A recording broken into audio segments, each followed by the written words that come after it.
Hari ini ada sebuah bacaan yang saya siapkan. Kita boleh buka Yakobus 4 ayat 13 sampai 17. Yakobus 4 ayat 13 sampai 17. Dan saya baca firman Tuhan begini. Jadi sekarang hai kamu yang berkata hari ini atau besok kami berangkat ke kota Anu. Dan di sana kami akan tinggal setahun dan berdagang serta mendapat untung. Sedang kamu tidak tahu apa yang akan terjadi besok. Apakah arti hidupmu? Hidupmu itu sama seperti uap yang sebentar saja kelihatan lalu lenyap. Ayat 15 sampai 17. Sebenarnya kamu harus berkata, jika Tuhan menghendakinya kami akan hidup dan berbuat ini dan itu. Tetapi sekarang kamu memegahkan diri dalam congkakmu dan semua kemegahan yang demikian adalah salah. Jadi jika seorang tahu bagaimana ia harus berbuat baik, tetapi ia tidak melakukannya, ia berdosa. Saya akan berikan judul untuk hari ini. Bisa ditayangkan, rencana Tuhan, rencana saya. Tuhan punya rencana, saya punya rencana. Apakah rencana saya itu sesuai dengan rencana Tuhan? Nah itu yang dibahas dalam satu perikop yang barusan kita baca. Tapi coba sekali lagi kita akan berdoa ya. Mari kita berdoa. Tuhan kita bersyukur untuk kesempatan hari ini. Kita boleh dengar firman-Mu yang mengarahkan hidup kita. Sehingga kita mengerti apa yang menyenangkan Engkau, apa yang tidak.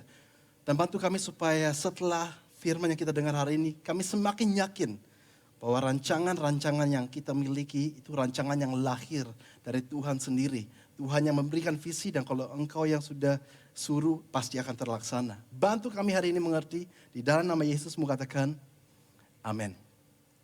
4 tahun yang lalu, tahun 2020, sebenarnya bahkan 5 tahun yang lalu, tahun 2019, saya dan beberapa orang di gereja ini, ada belasan orang, kalau nggak salah ingat 15 orang, punya sebuah rencana mau pergi ke luar negeri. Kita mau rame-rame pergi ke Korea dan ada satu jemaat yang luar biasa di sini yang bantu untuk mengurus trip itu. Jadi dia yang mau jadi tour guide, dia yang mengurus semua dari pesawat sampai hotel sampai makan. Sehingga kita semua kurang lebih 15 orang nyaman untuk mau ikut. Karena dia sudah ngurus supaya kita bisa pergi kurang lebih selama 10 hari. Dengan harga yang sangat murah, kalau saya akan jelaskan harganya susah dipercaya. 10 hari hanya 15 juta. Sudah naik Singapore Airlines, sudah tiap hari hotelnya dibayar, makan pagi, siang, malam dibayar. Dan semua transportasi dan apapun yang kita lakukan di sana sudah termasuk dalam 15 juta. Jadi ini all inclusive, luar biasa sekali. Itu rencana yang kita buat. Tentunya kita sudah nggak sabar.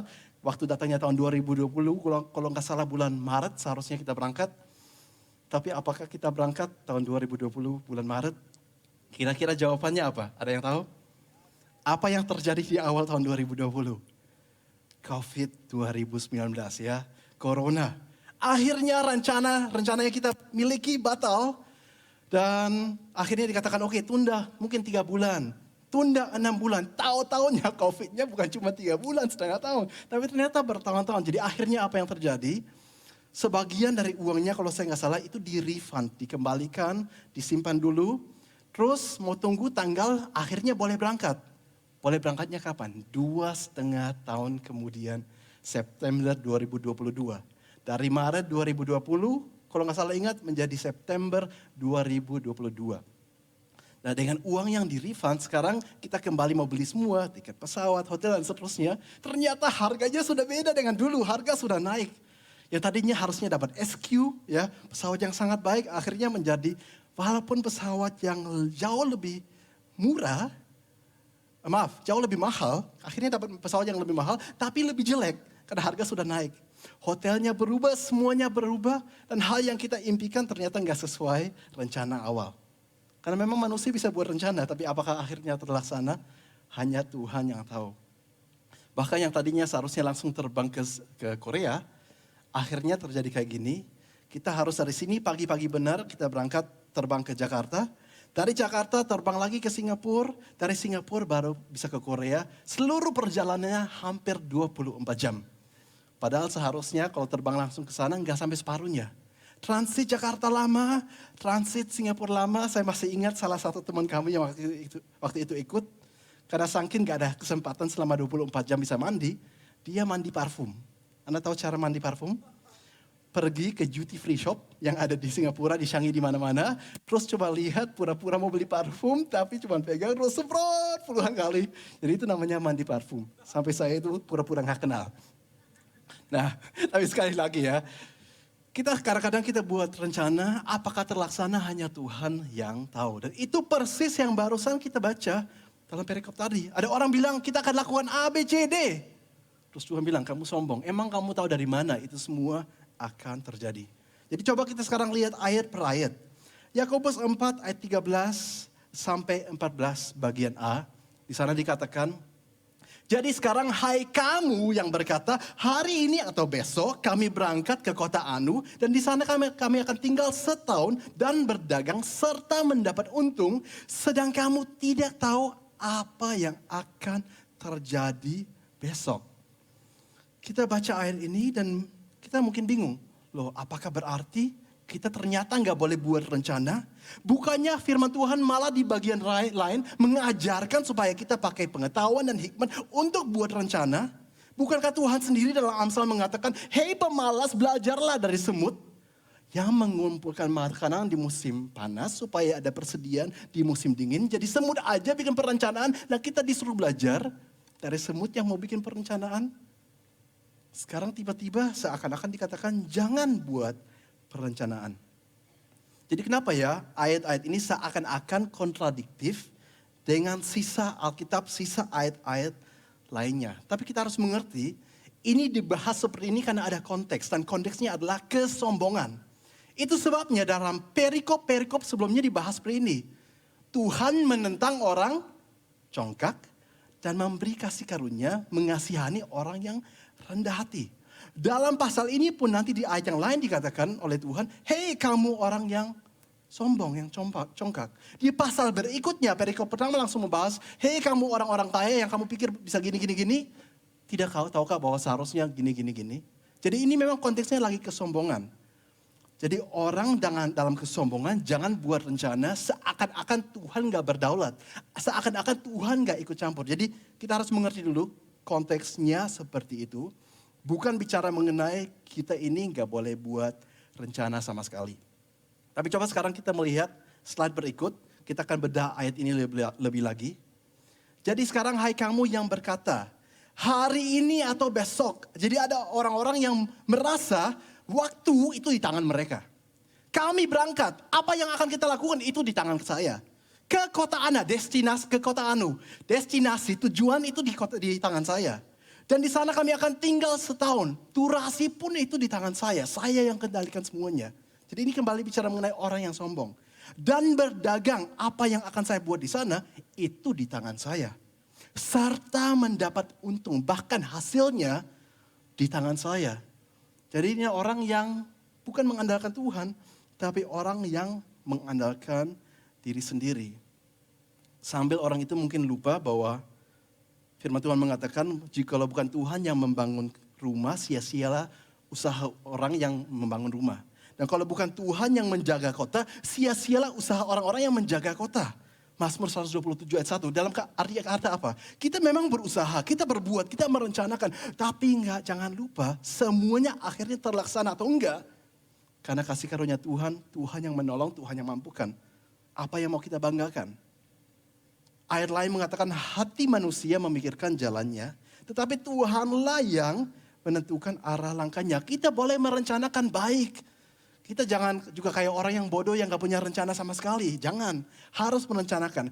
Tapi sambil tanya kepada Tuhan, sambil diarahkan oleh Tuhan. Dan Tuhan akan membuat semuanya berhasil. Kita lanjut Yakobus 4 ayat 14 bagian B. Apakah arti hidupmu? Hidupmu itu sama seperti uap yang sebentar saja kelihatan lalu lenyap. Kita ingat kembali ini konteksnya bicara kepada orang-orang yang mungkin terlalu sombong dalam merencanakan. Kita boleh merencanakan, tapi ini bicara soal sikap hati. Kita koreksi hari ini. Sikap hati saya dalam merencanakan seperti apa? Apakah saya ingin rencana Tuhan yang terjadi? Atau rencana saya yang terjadi? Sesuai judul khotbah tadi. Kita bisa ngerti kok rencana Tuhan. Tuhan akan kasih tahu kepada orang-orang yang memang ingin tahu. Tapi dari awalnya ini soal sikap hati. Apa yang kita mau? Tuhan yang dimuliakan atau saya yang dimuliakan? Tuhan yang dianggap hebat atau saya yang dianggap hebat? Tuhan yang bisa semua orang lihat, itu yang saya banggakan atau hidup saya yang saya banggakan? Ayatnya mengatakan, apakah arti hidupmu? Dan tergantung orang, jawabannya beda-beda. Satu orang bilang, hidup itu adalah pesta pora. Orang lain bilang, hidup itu adalah menderita. Hidup adalah pokoknya kumpulkan uang dan berfoya-foya. Orang lain bilang enggak, kalau hidupnya untuk Tuhan. Beda-beda jawaban setiap orang. Tapi kalau saya tanya Anda, dan Anda menjawab dalam hati, apakah arti hidupmu? Di dalam perikop ini, lagi mau menegur orang yang seakan-akan menganggap semuanya bisa sendiri. Tanpa Tuhan, pokoknya saya yang mengatur, mau ke kota apa, lakukan apa, hasilnya pun saya yang tahu. Padahal kita nggak tahu, bahkan Anda tahu, kalau bukan karena kebaikan Tuhan, nafas aja nggak bisa. Kalau bukan kasih karunia Tuhan, besok pagi saya nggak bangun. Kalau bukan karena Tuhan yang sudah menolong sampai hari ini, saya mungkin hari ini nggak ada. Jadi kalau ada satu hal yang bisa saya banggakan dalam hidup ini, adalah bahwa Tuhan itu setia, bahkan kepada orang seperti saya yang tidak setia. Coba semua yang setuju boleh berikan tepuk tangan yang paling meriah untuk Tuhan Yesus Kristus. Kembali ayat tadi, pertanyaannya adalah, apakah arti hidupmu? Dijawab langsung, hidupmu itu sama seperti uap. Hei, jangan sombong. Hidupmu itu seperti sesuatu yang ada tiba-tiba gak ada. Seperti uap yang mau dipegang aja gak bisa. Sementara sekali. Di hadapan Tuhan yang kekal, di hadapan Tuhan yang ciptakan semua, manusia dengan segala pencapaiannya, mungkin kita pikir, saya pernah capai ini, saya lakukan banyak hal. Hei, di hadapan Tuhan itu seperti uap. Hidup 120 tahun pun misalnya, dibanding dengan Tuhan itu seperti uap saja. Oke, ayat berikut. Yakobus 4:15. Sebenarnya kamu harus berkata, jika Tuhan menghendakinya, kami akan hidup dan berbuat ini dan itu. Jadi sekali lagi, apakah ini berarti kita nggak boleh buat rencana? Bukan. Kita ingat konteksnya, ini konteksnya, kalau buat rencana jangan di dalam kesombongan. Seakan-akan Tuhan nggak ikut campur, seakan-akan Tuhan nggak tolong, seakan-akan Tuhan nggak mengarahkan hidupmu. Apa berarti dalam segala hal, kalau kita baca ayat ini, kita nggak bisa melangkah sebelum mengatakan jika Tuhan menghendakinya. Jadi kita harus setiap kali doa dulu, Tuhan kalau engkau kehendaki, baru saya akan melangkah. Apakah artinya seperti itu? Bukan. Tapi ini bicara mengenai intinya, berserahlah kepada Tuhan. Dan kalaupun tiba-tiba saya merasa rencana Tuhan beda, ya saya rela untuk mengubah. Coba slide berikut. Ayat yang sama tapi highlightnya beda. Sebenarnya kamu harus berkata, jika Tuhan menghendakinya, kami akan hidup dan berbuat ini dan itu. Kalau memang Tuhan mau, saya lakukan ini. Kalau memang Tuhan mau, saya akan lakukan itu. Kalau Tuhan mau, saya besok berangkat. Kalau Tuhan mau, saya memang ke kota Anu. Kalau memang Tuhan mau, saya di sana akan berdagang. Kalau Tuhan mau, memang selama 1 tahun. Kalau memang Tuhan mau, saya akan berhasil dan dapat untung. Kalau memang Tuhan mau. Ini bicara tentang jangan lupa libatkan Tuhan. Next slide. Ada satu ayat yang sudah tadi kita baca di awal dan satu yang barusan kita bahas. Di awal dikatakan, jadi sekarang hai kamu yang berkata. Jadi ada orang-orang yang terlalu sombong, tidak melibatkan Tuhan dalam perencanaan. Mereka berkata, tadi katanya apa? Saya akan lakukan A, B, C, D, E. Pokoknya saya. Sebenarnya, ayat 15, sebenarnya harusnya begini. Sebenarnya kamu harus berkata, jika Tuhan menghendakinya, kami akan hidup dan berbuat ini dan itu. Nah sekarang saya mau bahas 2 hal. Yang pertama, apa yang tidak dimaksudkan oleh ayat ini. Dan yang kedua, apa yang dimaksudkan oleh ayat ini. Yang pertama, apa yang tidak dimaksudkan oleh ayat ini. Ayat ini tidak bermaksud untuk mengatakan setiap kali melangkah, langkah kecil pun saya nggak boleh melangkah tanpa terlebih dahulu saya stop dan berdoa, Tuhan jika ini kehendakmu saya lakukan. Tuhan boleh nggak? Tuhan ini kehendakmu tidak. Karena kalau kita pikir kehendak yang logis aja, itu konyol. Misalnya ya, ada yang merasa, maaf, saya perlu buang air kecil. Terus Mas Anda, Tuhan boleh nggak ya saya berangkat sekarang buang air kecil ke kamar mandi? Ya boleh dong, masa ngumpul di sini, ya kan? Atau mungkin Anda lagi di lampu merah, tiba-tiba jadi hijau, sebelum berangkat Anda bilang, Tuhan sudah hijau, tapi boleh nggak saya berangkat? Ya kan konyol. Keburu diklarson dan dimarahi orang-orang banyak. Tadi sebelum saya naik untuk khotbah, masa saya di bawah duduk, Tuhan boleh gak saya khotbah atau hari ini gak usah? Terus jemaat pulang gak dengar khotbah? Ya enggak, ada beberapa hal yang sudah wajar dan sudah jelas. Tapi ini mengingatkan kita dalam sekali hal, tetap kita serahkan kepada Tuhan. Dan kita libatkan Tuhan, dan kita jangan sombong. Apapun kita buat, karena Tuhan itu menolong. Bahkan orang yang terlalu ekstrim mengartikan ayat tadi, di mana dikatakan seharusnya kita tanya Tuhan, kita harus bicara kepada Tuhan, kalau ini kehendak Tuhan kita melakukan. Orang yang terlalu ekstrim malah menjadi orang yang aneh, orang yang ngeroh, orang yang sesat. Waktu itu ada seseorang, dia lagi dalam sebuah ruangan dan di balik ruangan itu ada sebuah Bible study. Ada orang datang tanya ke orang itu, kamu juga ikut masuk ke Bible study, pendalaman Alkitab? Orang itu menjawab, masuk ikut Bible study, ngapain? Saya nggak perlu. Saya ini kan sudah lama ikut Tuhan, saya tiap hari dengar Tuhan ngomong, saya sudah nggak perlu ikut Bible study. Terus dia kasih perumpamaan begini, saya ini punya istri. Karena sekarang saya dekat dengan istri, tiap hari istri bisa ngomong kepada saya. Dulu waktu kita masih jauh, kita harus kirim surat-suratan. Tapi sekarang tiap hari bisa ngobrol. Begitu pula saya dengan Tuhan, saya sudah gak butuh belajar firman Tuhan. Karena saya itu saking dekatnya Tuhan ngomong setiap hari. Kira-kira benar atau sesat?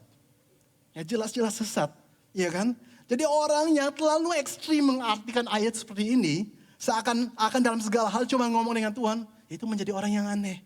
Orang yang bahaya, orang yang mengajarkan banyak hal yang tidak benar. Baru tadi malam, di sosial media aku melihat sebuah video singkat, dan videonya begini. Ada seorang, hamba Tuhan, saya nggak tahu aliran apa, tapi yang pasti aliran sesat. Dia bilang begini, apa yang ada dalam Alkitab, itu gak dibaca pun gak apa-apa. Itu Anda gak percaya pun gak apa-apa. Yang penting Tuhan itu ngomong kepada Anda. Aduh, itu hamba Tuhan apa? Saya harap gak ada pengikutnya, tapi kemungkinan besar sedihnya pasti ada pengikutnya. Juga tadi malam saya lihat video reel singkat di Instagram. Videonya begini. Ada orang kerasukan setan, anak kecil, dibawa oleh mamanya. Sekarang ketemu dengan seseorang hamba Tuhan yang ngusir setan. Dan ngusir setannya gak berhasil. Hamba Tuhan bilang gini ke mamanya. Kamu harus nabur uang yang sangat banyak. Kalau kamu nabur sangat banyak uang, anaknya akan dilepaskan oleh Tuhan. Sedangkan saya ingat Yesus pernah bilang ke murid-muridnya, dengan cuma-cuma kamu menerima, dengan cuma-cuma kamu beri. Kok bisa didapat pengertian seperti itu? Dia menjelaskan, itu adalah sebuah spiritual law, sebuah hukum di dalam roh yang saya dapat dari Tuhan. Omong kosong kalau bertentangan dengan Alkitab, itu bukan dari Tuhan. Jadi juga bisa bahaya kalau kita terlalu membawa ayat yang tadi itu ekstrim.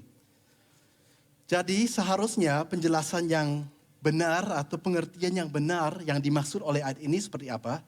Bahwa dalam apapun yang kita buat seharusnya kita tanya Tuhan, jika ini kehendak-Mu. Yang dimaksudkan begini adalah bahwa kita boleh buat rencana, tapi jangan sombong.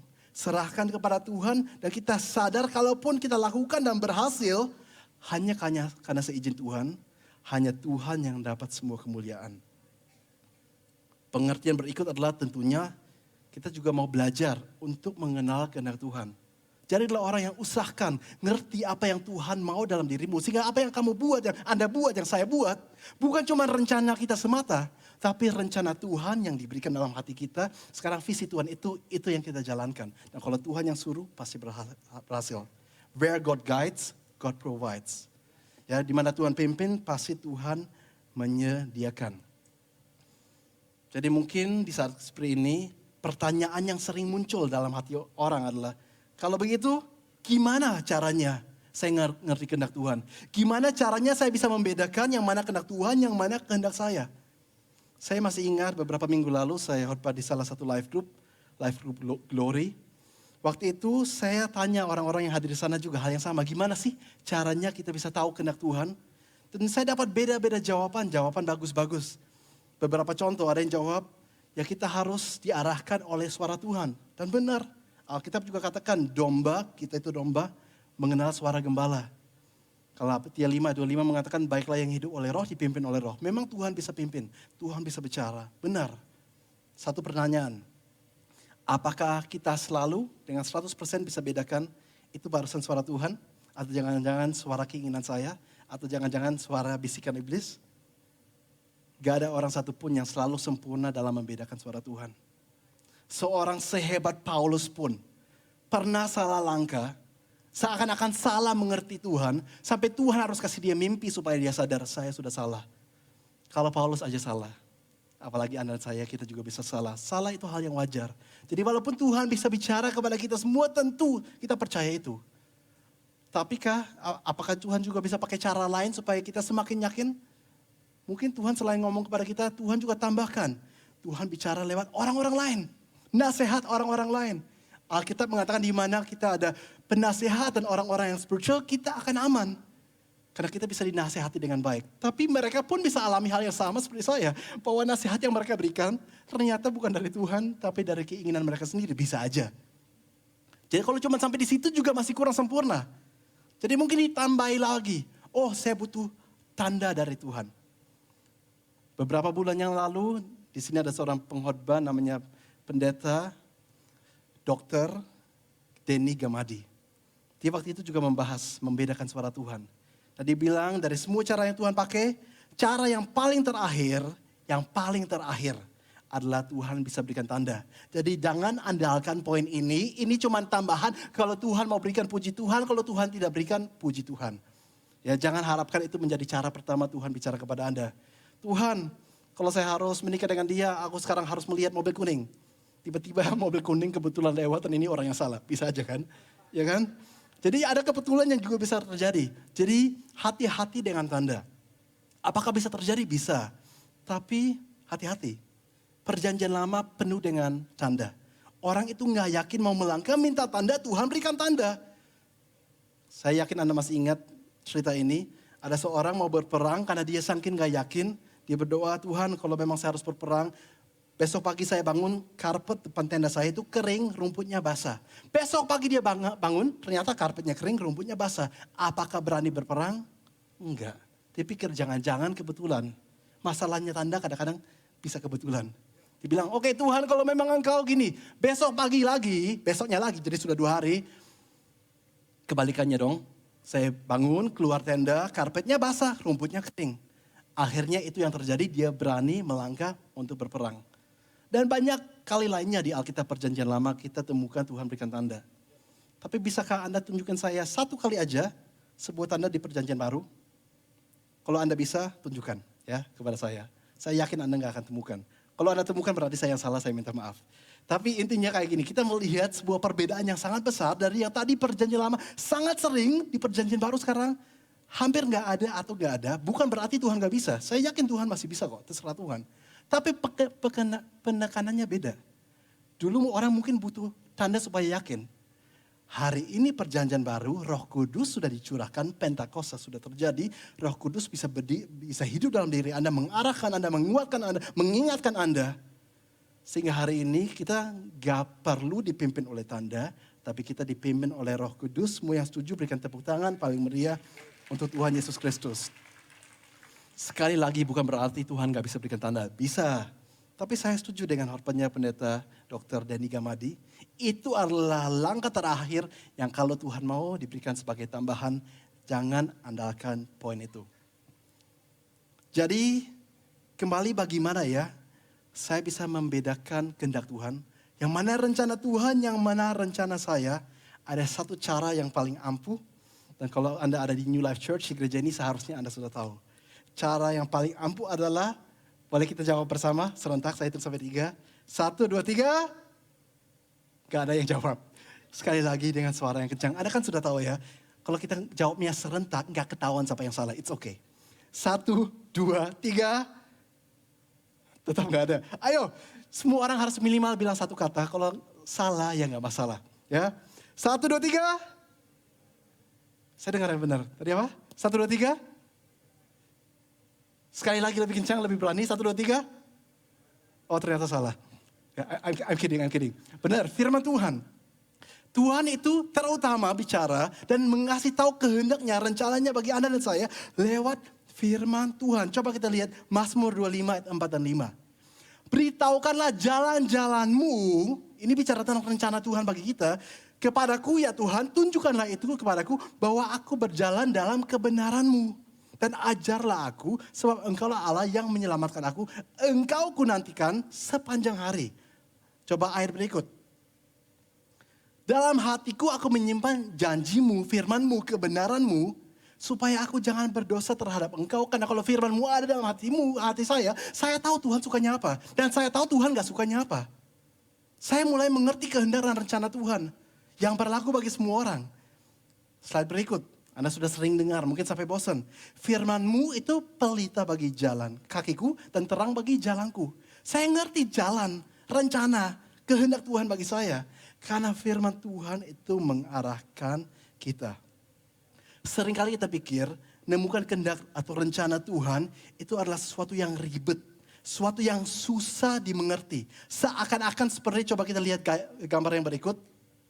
Seakan-akan temukan kehendak Tuhan selalu seperti ini. Jalannya terlalu banyak, belokan terlalu banyak, yang mana jalan yang benar? Saya mau mungkin dari sini ke Jakarta, kalau nggak ada tanda, yang mana menuju ke Jakarta, kemungkinan besar saya bisa salah. Karena terlalu banyak pilihan. Jadi ini sebuah highway interchange. Kalau dalam bahasa Indonesia, saya sempat Google namanya simpang susun jalan tol. Nah kita pikir ikut Tuhan setiap harinya kayak gini. Betapa ribetnya kalau seandainya ikut Tuhan setiap hari seperti ini. Enggak. Tadi kita baca, Daud mengatakan, karena firman-Mu dalam hati saya, karena apa yang engkau ingini, saya sekarang mulai baca dan mengerti, saya ngerti jalan saya. Saya ngerti apa yang menyenangkan, saya ngerti apa yang Tuhan gak suka. Sehingga hidup kita lebih sering seperti gambar berikut. Tinggal lurus-lurus saja. Kalau Anda sudah jalan kayak gini, Anda terserah ya, Anda mau di dalam mobil kecepatannya 80 atau kecepatannya 70, is okay. Anda mau pakai radio, nggak pakai radio, is okay. Anda mau buka jendela, nggak buka jendela, is okay. Anda mau dengarkan khotbah, nggak dengarkan khotbah, is okay. Selama Anda kurang lebih ngerti jalannya Tuhan itu seperti apa, aman dan Anda akan sampai. Mungkin 99% hidup kita adalah seperti ini. Mungkin cuma 1% seperti foto kembali yang tadi. Mungkin cuma 1% adalah seperti ini, di mana saya di sebuah persimpangan dan saya memang harus cari dulu, Tuhan kira-kira yang mana yang benar. Tapi itu pun Tuhan arahkan dengan firman-Nya. Tapi sekali lagi, lebih sering, jauh lebih sering. Mungkin 99% waktu hidup Anda adalah seperti sebuah jalan tol yang biasa. Di sana terserah Anda mau lakukan apa. Anda mau itu dengan radio enggak, dengan khotbah atau enggak, sambil nyanyi atau enggak. Selama sesuai parameter Alkitab, sesuai arahan Alkitab. Tuhan berkenan dan menolongmu dan membuatmu berhasil. Jadi melalui firman, kita mulai belajar jalan-jalannya Tuhan. Melalui firman kita tahu apa yang menyenangkan Tuhan dan apa yang tidak menyenangkan Tuhan. Melalui firman kita diberi hikmat untuk bisa menimbang, membedakan yang mana rencana Tuhan atau yang mana rencana saya semata. Jadi kalau kita jujur, seringkali bukan soal tahu atau enggak tahu, melainkan soal mau atau tidak mau.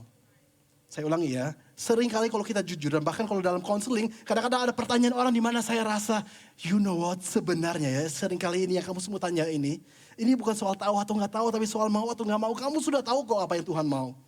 Kamu mau lakukan nggak? Kamu mau pikul salib nggak? Kamu mau menyangkal diri nggak? Makanya ada sebuah quote yang sangat luar biasa dikatakan oleh James Montgomery Boyce. Dibilang begini, kita harus bersedia melakukan kehendak Tuhan bahkan sebelum kita tahu apa kehendaknya itu.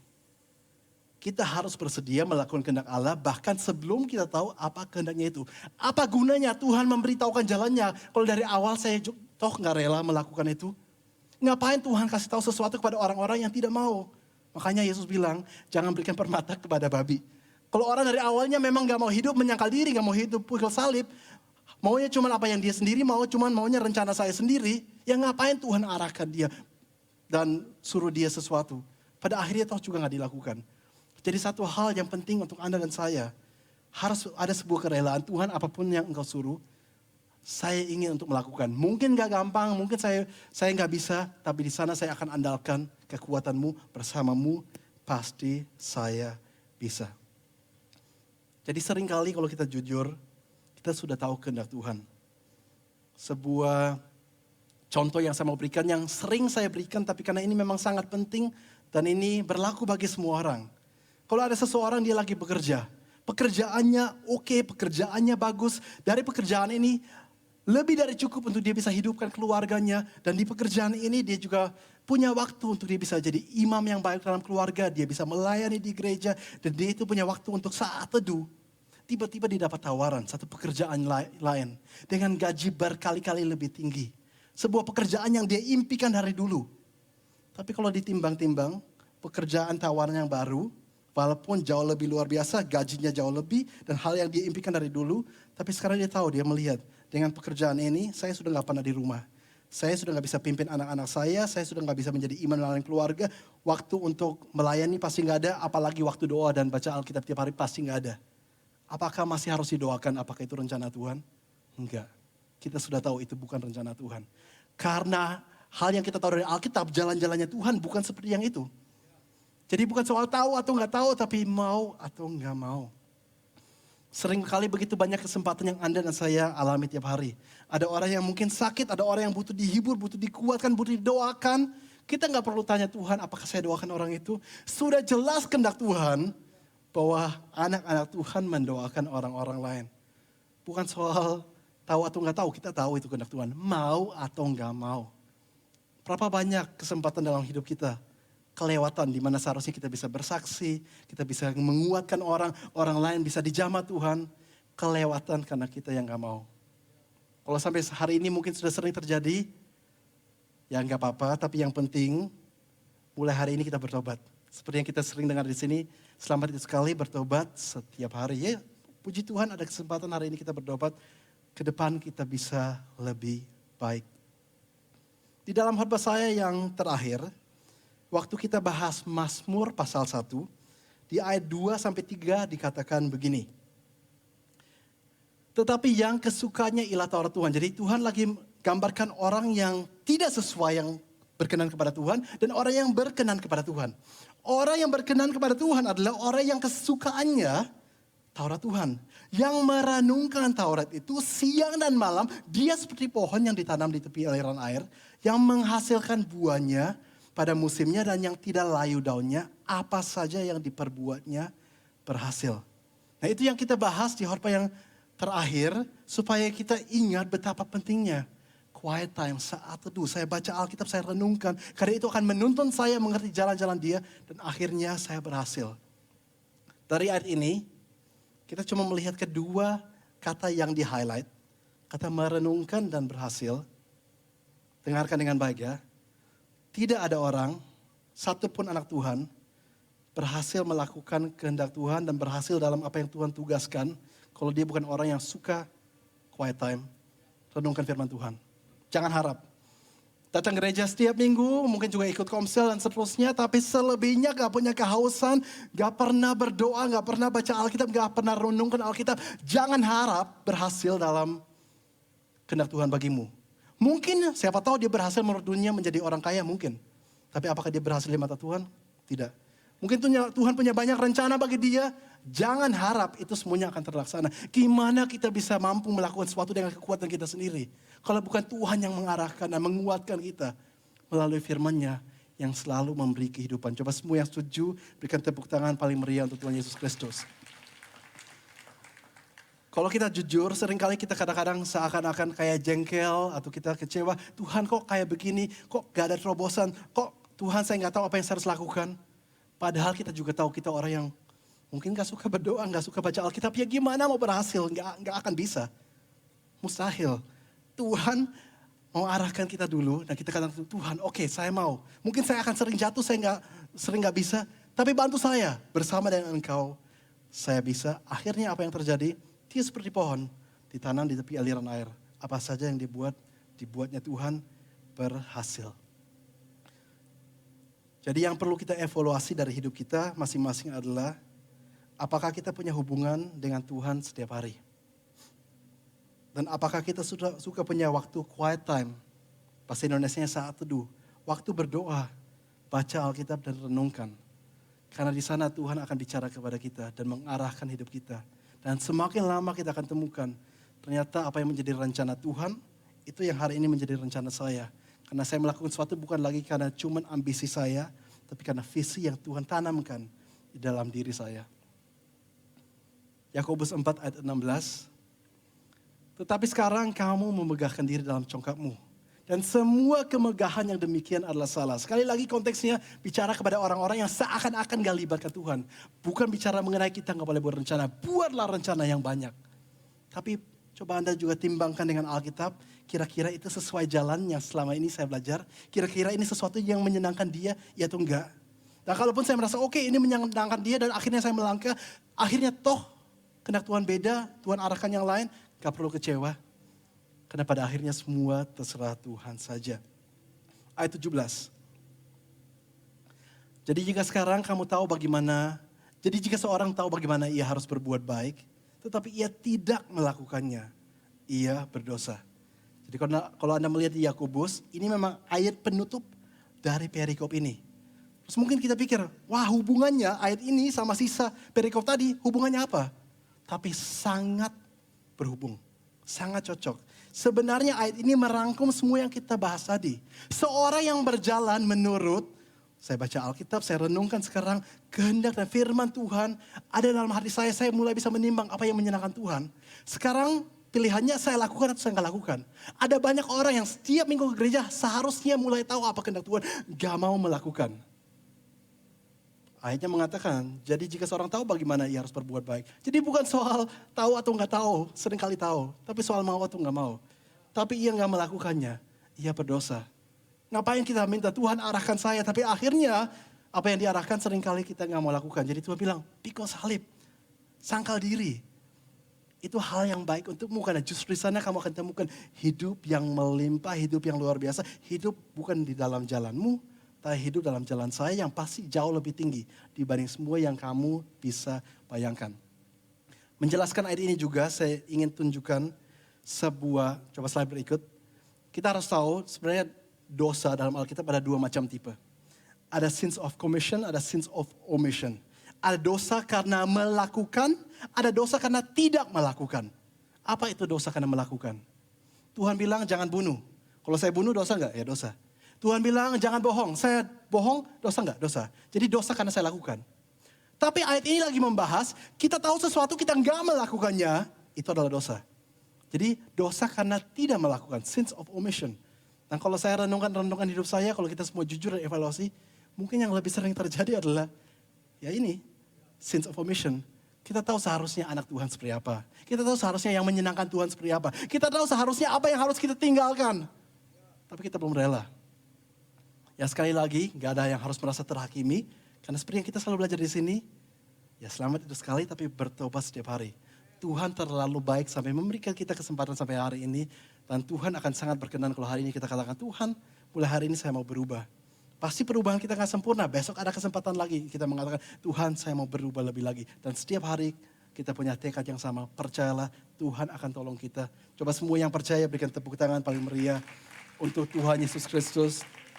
Jadi kalau kita merangkum seluruh khotbah ini, ya bisa dirangkum dengan satu kalimat yang tadi kita sudah lihat. Seringkali bukan soal tahu atau tidak tahu, melainkan soal mau atau tidak mau. Jadi kalau orang yang suka renungkan firman, Anda akan semakin mengerti jalan-jalannya Tuhan. Dan saya akan tutup dengan satu poem, sebuah puisi yang pernah saya tayangkan kemarin. Tapi saya rasa cocok untuk kita ingatkan kembali dan cocok. Karena kenapa? Karena ini mengarahkan kita. Bagaimana kita menjadi orang yang semakin mengerti kehendak Tuhan setiap hari. Jadi izinkan saya membacanya sekali lagi. Read the Bible at a chosen time each day. Read the Bible while you may. Do not start until you pray. Ask what does this passage say. Look for him who is the way. Find a lesson for today. Pray once more and go your way. Kalau dalam bahasa Indonesia artinya begini. Baca Alkitab di waktu yang sudah dipilih setiap harinya. Baca Alkitab selagi ada kesempatan. Jangan mulai baca sebelum doa terlebih dahulu. Tanya kepada Tuhan, ini maksudnya apa? Temukan dia yang adalah jalan, karena kita tahu seluruh Alkitab bicara tentang dia. Temukan pelajaran untuk hari ini, doa sekali lagi, dan pergilah melakukan aktivitasmu. Read the Bible at a chosen time each day. Read the Bible while you may. Do not start until you pray. Ask what does this passage say. Look for him who is the way. Find a lesson for today. Pray once more and go your way. Kita boleh bangkit berdiri semua. Kita berdoa. Tuhan, kita bersyukur untuk apa yang boleh kita dengar hari ini. Kami mau yakini, kita mau amini, kita bukan orang-orang sombong yang tadi dibahas di dalam Yakobus 4 itu. Orang yang hidup seakan-akan Tuhan gak ikut andil. Orang yang hidup cuma menurut rencana kita sendiri.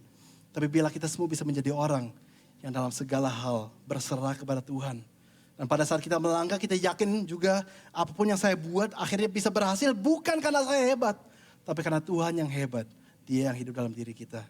Jadi saya berdoa setiap kita yang hadir hari ini, jadikan kami semua orang yang semakin rendah hati, semakin mengenalkan Tuhan, dan semakin mau mencari Tuhan setiap hari. Ini doa kami di dalam nama Yesus, mau katakan, amin. God bless you all.